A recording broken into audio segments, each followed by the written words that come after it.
Rusia kembali diterpa bencana alam setelah gempa dahsyat berkekuatan magnitudo 8,8 menghantam.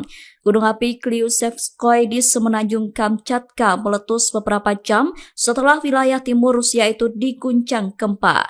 Gunung tersebut merupakan gunung api tertinggi di Eurasia. Gunung Klyuchevskoy Sopka terakhir kali meletus pada 28 Oktober 2023 lalu.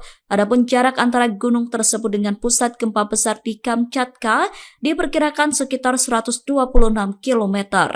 Peristiwa erupsi gunung api ini membuat pemerintah kota harus mengevakuasi warga yang terdampak bencana tersebut.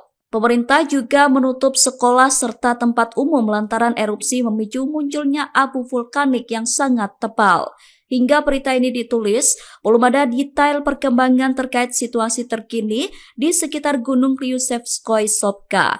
Hal itu karena terbatasnya informasi yang bisa diakses dari media-media di Rusia. Namun citra satelit Himawari 9 telah menunjukkan kerucut paru terbentuk di puncak akibat aktivitas gempa dan magma. Abu vulkanik yang ditimbulkan dari letusan gunung tersebut mencapai ketinggian hingga 12 km dan menyebar hingga 1.600 km ke arah timur.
Download Tribun X sekarang, menghadirkan lokal menjadi Indonesia.